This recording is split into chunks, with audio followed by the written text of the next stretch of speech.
क्या कहती है आपकी राशि?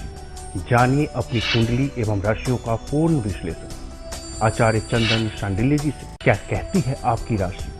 जानिए अपनी कुंडली एवं राशियों का पूर्ण विश्लेषण आचार्य चंदन शांडिल्य जी से।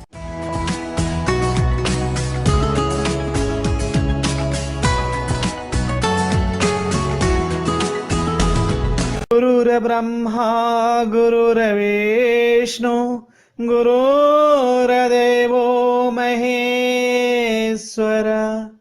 गुरु साक्षात् परब्रह्म तस्मै श्री गुरुवे नमः। नमस्कार मेरे प्रिय दर्शकों, कुंडली दर्शन के इस विशेष कार्यक्रम में आज बात करने वाले हैं काल सर्प दोष के उपाय के बारे में।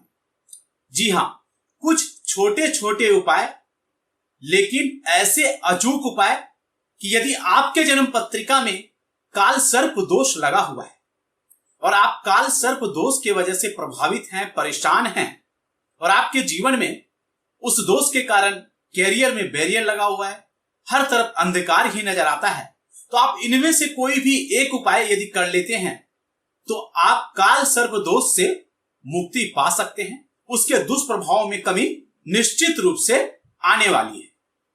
लेकिन उससे पहले वैसे तो मैं काल सर्प दोष के विभिन्न प्रकार के दोषों के बारे में अलग से एपिसोड इसी चैनल पर बना रखा हूं, आप सभी देख सकते हैं पहले।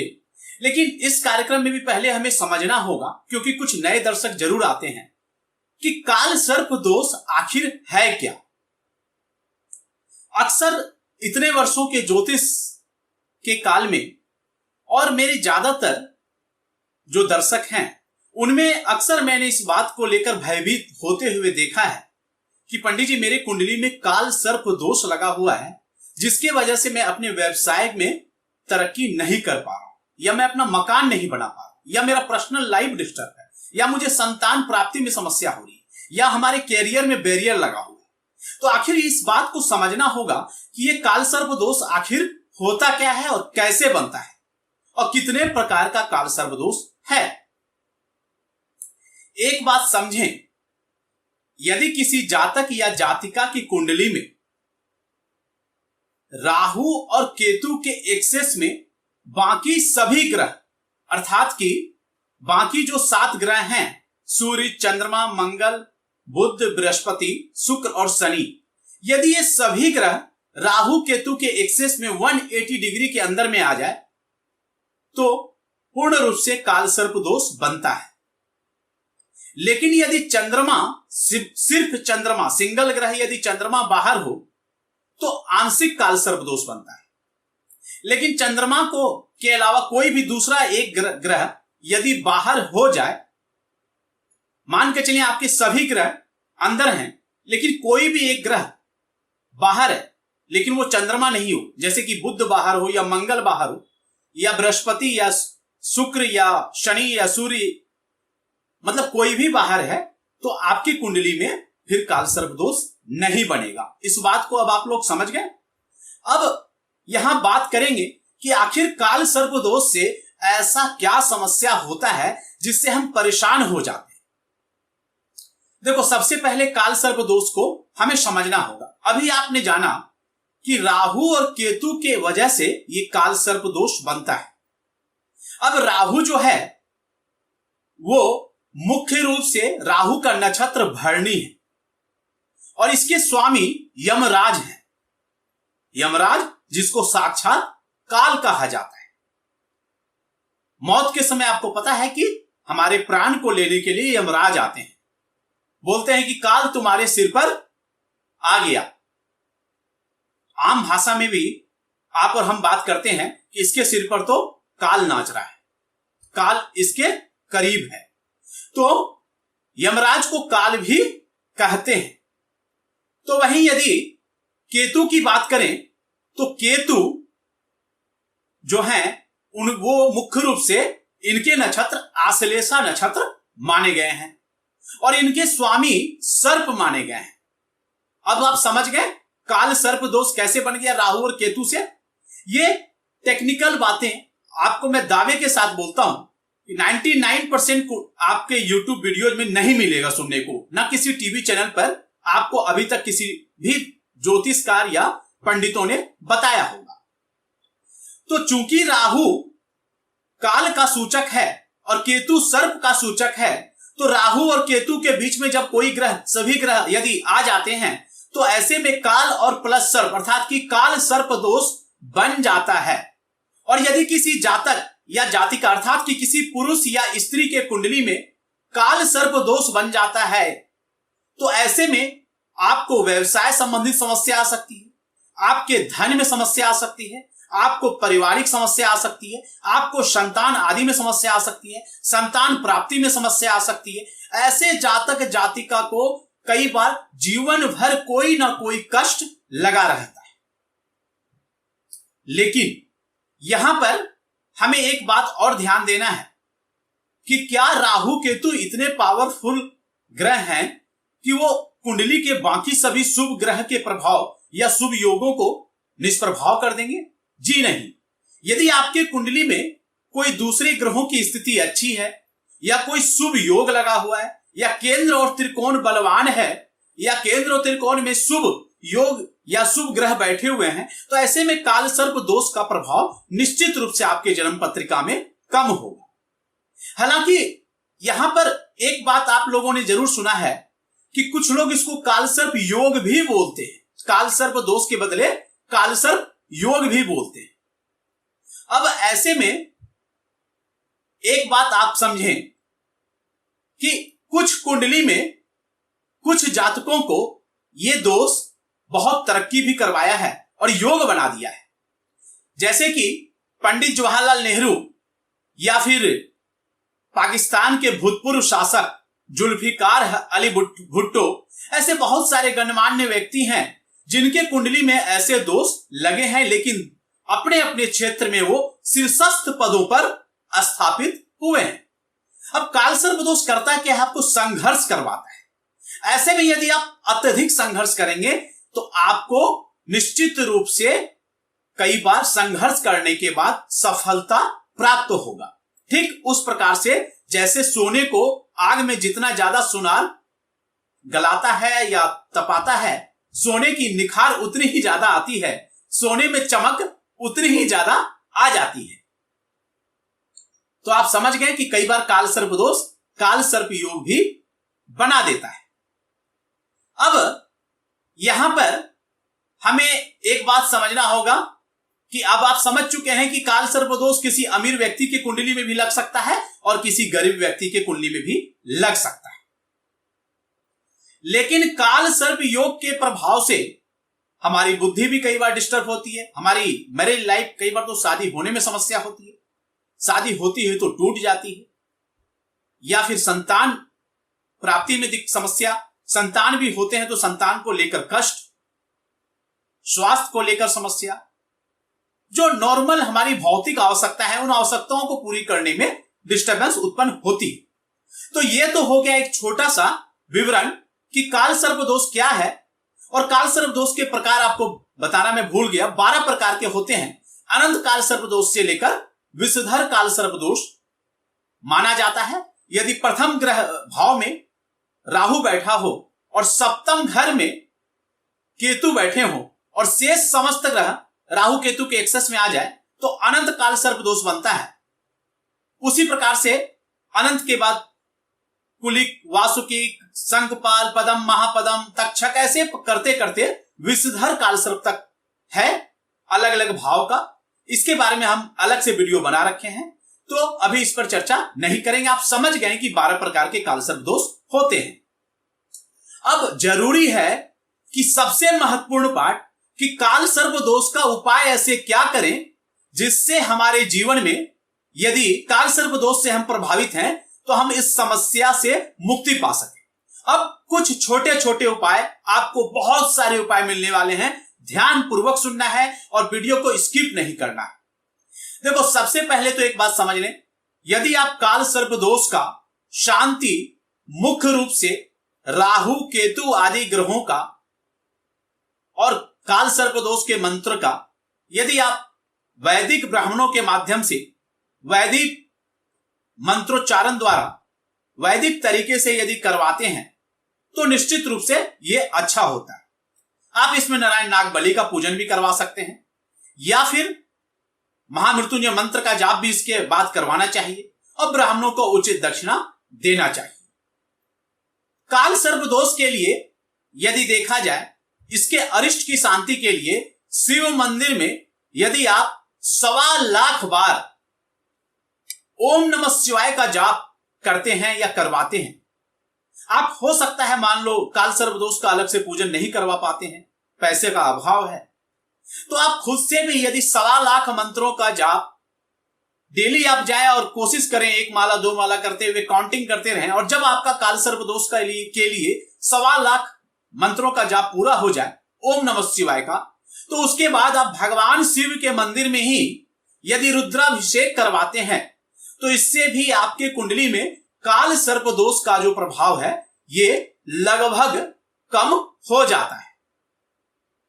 अब यहां पर आपको और एक बात ध्यान देना होगा कि आप ओम नमः शिवाय का 1.25 लाख मंत्रों का जाप करने के बाद, रुद्राभिषेक करवाने के बाद आप चांदी का सर्प युगल अर्थात नाग नागिन के जोड़े यदि बनाते हैं और नाग स्तोत्र का पाठ भी करते हैं, पूजा आदि करते हैं, और उसके बाद उस नाग नागिन को भगवान शिव के मंदिर में शिवलिंग पे अर्पित कर देते हैं, तो इससे भी आपके काल सर्प दोष में निश्चित रूप से प्रभाव जो ज्यादा हो रहा है वो कम हो सकता है। अब तीसरा उपाय है कि आप यदि नाग गायत्री मंत्र का जाप प्रतिदिन 1 माला या 3 माला यदि करते हैं तो वो भी आपके लिए उत्तम होता है। अब ये नाग गायत्री मंत्र क्या है, इस बात को हमें ध्यान देना है। ओम नवकुलाय विद्महे विषदंताय धीमहि तन्नो सर्पः प्रचोदयात्। फिर से सुने ध्यान पूर्वक। ओम नवकुलाय विद्महे विषदंताय धीमहि तन्नो सर्पः प्रचोदयात्। जी हां दर्शकों, ये मंत्र जो अभी आप सुन रहे हैं ये मंत्र नाग गायत्री मंत्र है। तो इस मंत्र के जाप से भी आप प्रतिदिन यदि 1 माला या 3 माला करते हैं तो इससे भी आपके काल सर्प दोष में दुष्प्रभाव जो हो रहा है उसमें निश्चित रूप से कमी आने वाली है। अब एक बात और हमें ध्यान देना है। अब इस भगवान शिव का पावन महीना चल रहा है, श्रावण का महीना, अर्थात हिंदी में इसको सावन का महीना भी बोलते हैं। और सावन के मास में यदि आप पंडितों से नहीं करवा सकते हैं तो खुद से भी भगवान शिव शंकर के सबसे लोकप्रिय मंत्र महामृत्युंजय मंत्र का यदि 1.25 लाख मंत्रों का जाप आप करवा सकते हैं तो संभव है तो सही, नहीं तो आप खुद से ही डेली जितना मंत्र का जाप कर सकते हैं सावन के महीने के बीच में कर दें। और यदि सावन के बाद भी आप करना चाहें तो कर सकते हैं, इसमें कोई समस्या नहीं है। छोटा सा मंत्र आप सभी जानते हैं। ओम त्र्यंबकम यजामहे सुगंधिम पुष्टिवर्धनम उर्वारुकमेव बंधनान् मृत्युर्मोक्षिमामृतात्। ओम त्र्यंबकम यजामहे सुगंधिम पुष्टिवर्धनम उर्वारुकमेव बंधनान् मृत्युर्मोक्षिमामृतात्। जी हां दर्शकों, तो आप यदि भगवान शिव का इस कल्याणकारी मंत्र का भी जाप करते हैं, सावन के पावन महीने में ये 1.25 लाख मंत्रों का जाप करवा देते हैं तो भी आपको लाभ मिलेगा। यदि नहीं करवा सकते हैं जाप तो खुद से भी कर सकते हैं। अब एक और उपाय की बात करें कि प्रत्येक शनिवार को आपको एक सूखा नारियल लेना है, उस पे सरसों का तेल आपको लगा देना है और थोड़ा सा उस पे तिल, जो काला तिल होता है, उसका तिलक करना है। उसके बाद आपको तिलक लगाकर मौली लपेटना है और मौली लपेट कर अपने सिर से 3 बार घुमाकर अपने सिर से 3 बार घुमाकर आपको एक मंत्र का जाप करना है। ओम भ्राम ब्रीम ब्रौम सः राहुवे नमः। ओम भ्राम ब्रीम ब्रौम सः राहुवे नमः। और उसके बाद कम से कम 3 बार इस मंत्र का जाप करना है।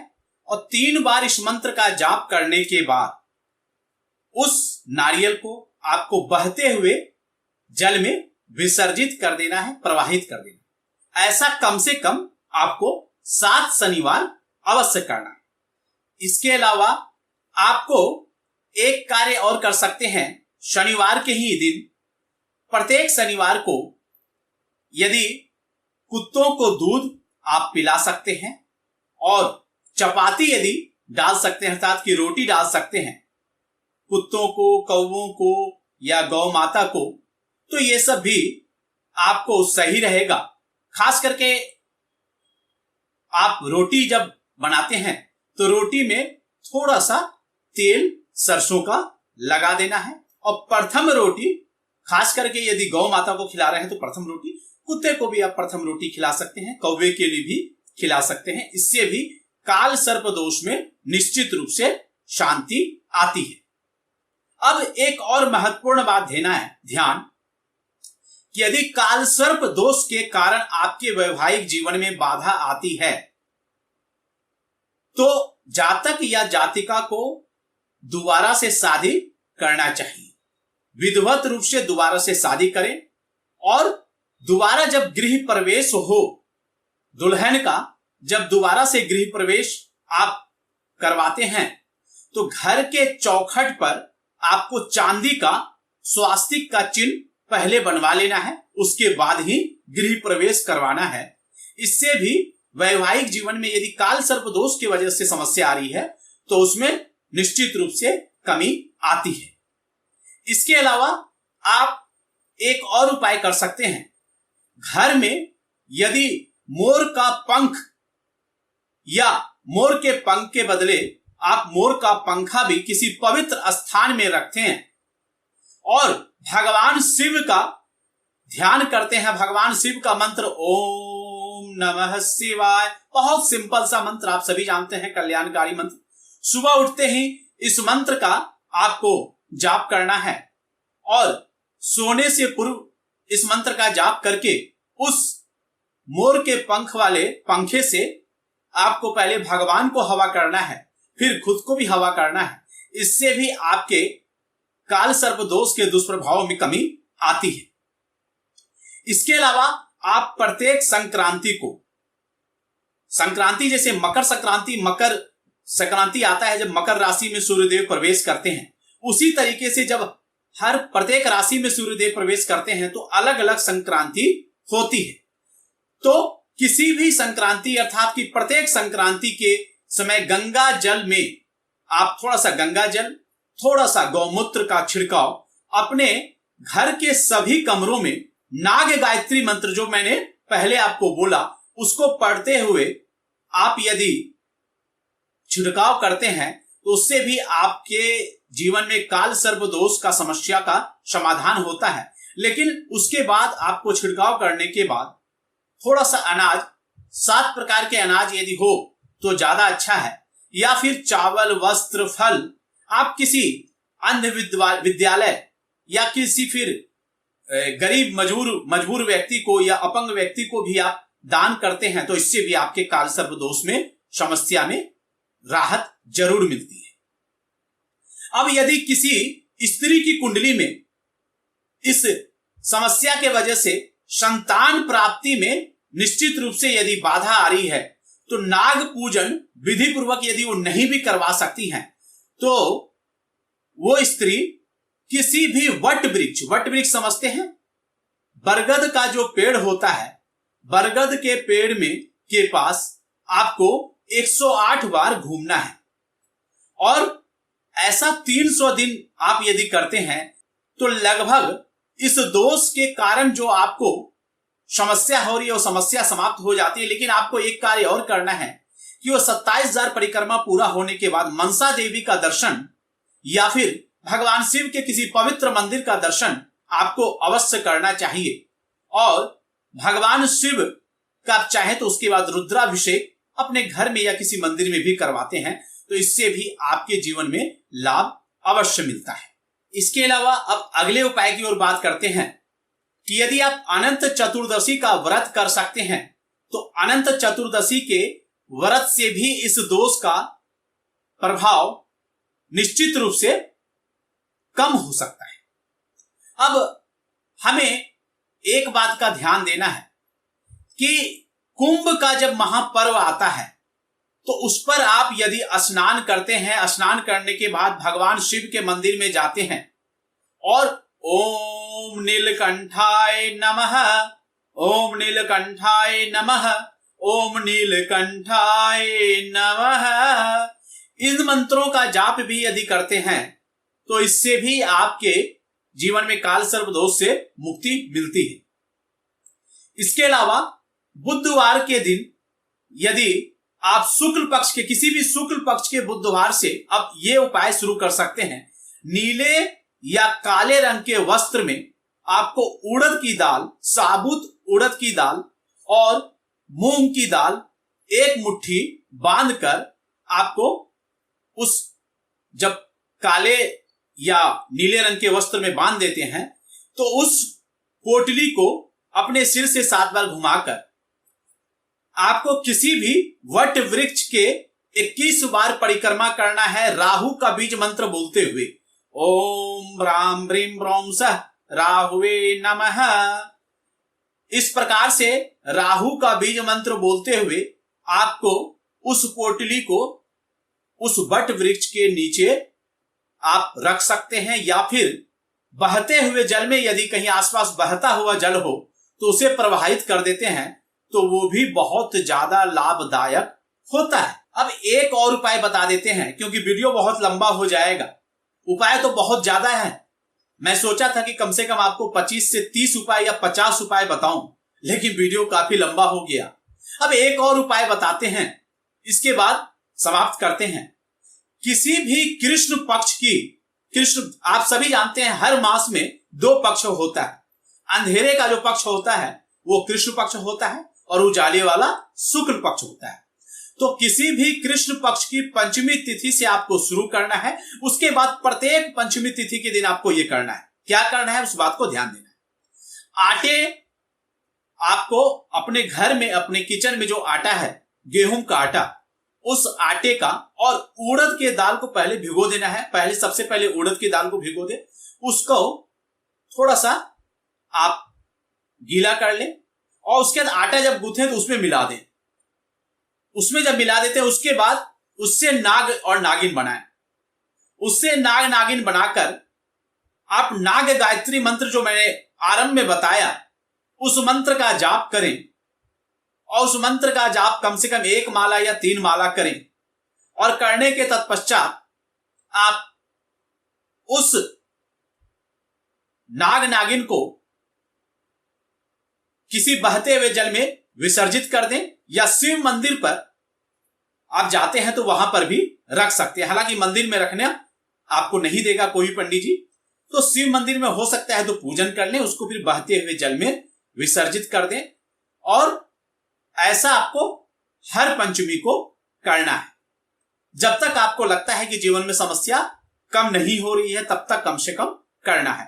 पंचमी के दिन करना है, खास करके कृष्ण पक्ष की पंचमी से आरंभ करना है। तो महीने में आपको 2 पंचमी आता है, लेकिन आपको सिर्फ कृष्ण पक्ष की पंचमी, हर कृष्ण पक्ष की पंचमी में भी करते हैं, सिर्फ हर कृष्ण पक्ष की पंचमी, यानी साल में सिर्फ 12 दिन आप यदि करते हैं तो इससे भी आपके जीवन में काल सर्प दोष से मुक्ति जरूर मिलती है। तो दर्शकों, यदि आपके मन में भी कोई सवाल है और आप अपने कुंडली का संपूर्ण विश्लेषण कराना चाहते हैं तो इस चैनल पर प्रतिदिन रात्रि में कुंडली दर्शन लाइव के नाम से एक कार्यक्रम आता है। उसमें अपना date of birth, birth time, birth place देकर आप सवाल पूछ सकते हैं। उसके लिए आपको करना क्या है, चैनल को सब्सक्राइब करना है और बेल आइकन को प्रेस करना है। फिर रात में कुंडली दर्शन का लाइव का नोटिफिकेशन जैसे ही आपको मिले सबसे पहले आकर अपना सवाल जरूर देना है। फिर मिलते हैं अगले कार्यक्रम में। नमस्कार, जय माता दी, राधे राधे। क्या कहती है आपकी राशि? जानिए अपनी कुंडली एवं राशियों का पूर्ण विश्लेषण आचार्य चंदन शांडिल्य जी से।